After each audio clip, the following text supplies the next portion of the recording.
Hello, Christmas cookie lovers.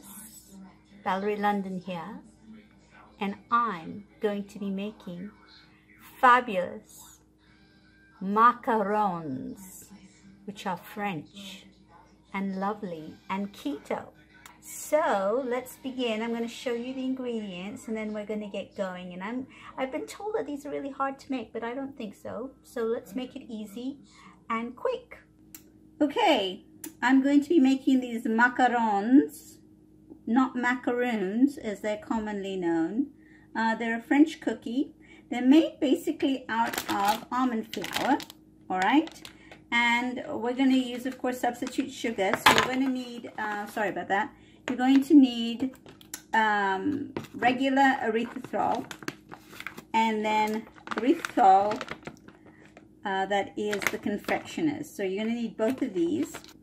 2 eggs at room temperature beaten stiff with a little cream of tartar, and 1 tablespoon of the Swerve sweetener. All right, so 1 tablespoon of Swerve sweetener, the confectioners, and cream of tartar, and 2 eggs at room temperature. All right, then you will need some coloring. So of course I've got green and red.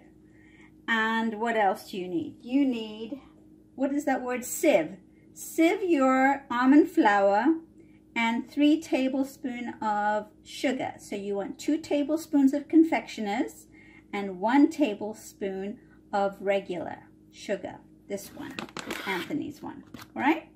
So of course, in all the ingredients you can get from the Keto Pantry. All right? They're basically all available on Amazon, and I've given you all the links to all of these.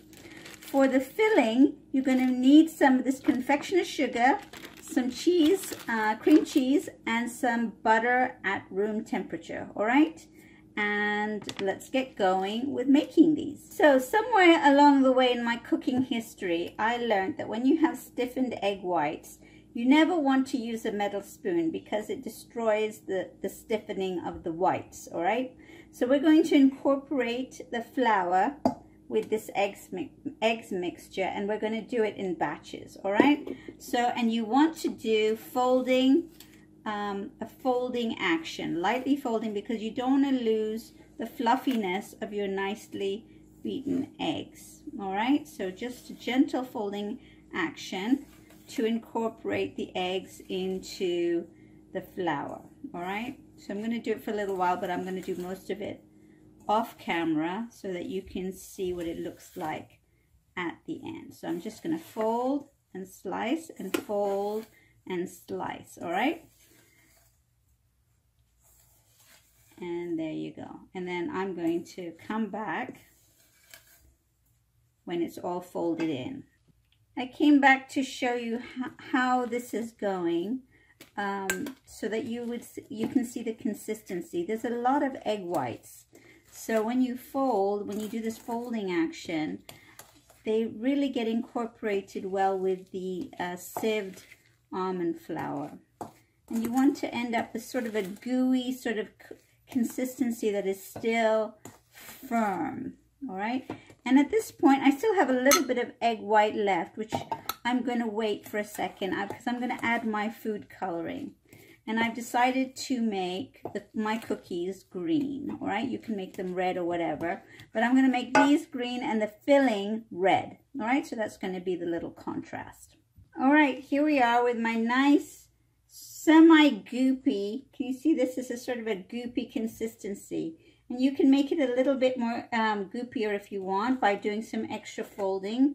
But you want to have this sort of sticky, firm, but malleable dough. All right, doughy, not dough. What do I want to call this? Paste. It's more of a pasty consistency, okay? And of course, I've got my green coloring in there right now. Okay, I'm back with my mixture, my gooey pasty mixture in my silicone cups. Now, when you get to this point, so you take a tablespoon measure and you make sure that you have an even quantity because these are going to be sandwich cookies. So you're going to have a middle in them. So you need a top and a bottom. So you need an equal number of these. So get enough silicone cups, Put in 1 tablespoon in each and make sure that the mixture is even. And then what I want you to do is give them a nice bounce, all right? So they all flatten out. Sorry, it's very noisy. All right? And then I want you to let them sit for 30 minutes.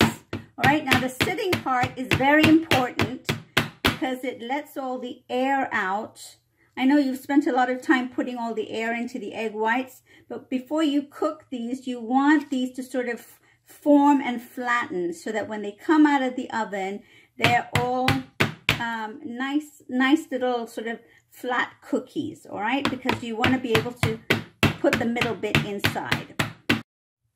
So while I'm waiting for the cookies to settle out of the oven, so they're just calming down right now and getting all the air bubbles out of them, I'm going to make the filling. And in here I have 4 ounces of butter, 4 ounces of cream cheese, so about 50-50, and half a cup of the substitute confectioners flour, the Swerve, and some red food coloring.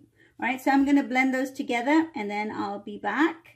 Hi folks, I'm back with my ready-made cookies. I'm going to bring one close up and personal so you can see they came out perfectly in those little silicone containers.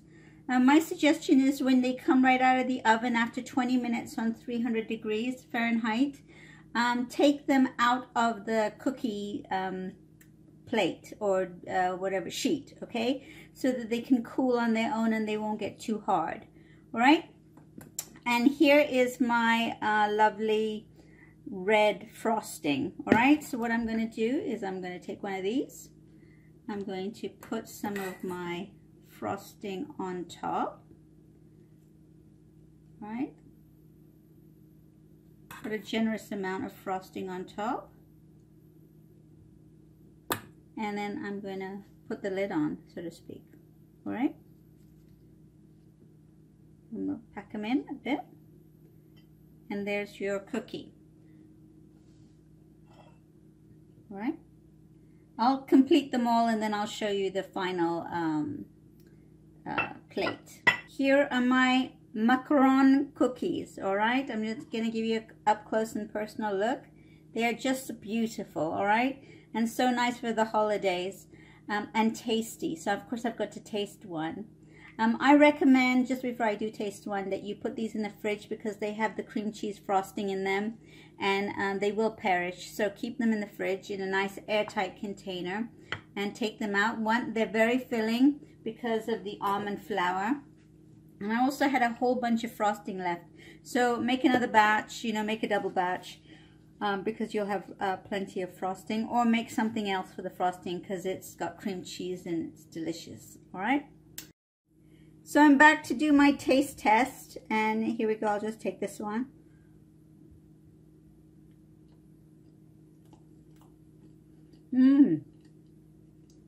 Yummy. I have to make a cup of coffee now and have another one. So happy holidays to you folks, and make some macaron cookies. Hello, Valerie London here. I wanted to offer my gratitude for watching till the end of this video. It, I hope, inspires you to enter your kitchen and use ingredients that you've never used before to make foods that you will love to eat. So one last request I would ask of you is to subscribe if you haven't done so before, and to mark a positive response, a thumbs up for the video. That's always very helpful. Thank you very much again, and I'll see you on the next recipe.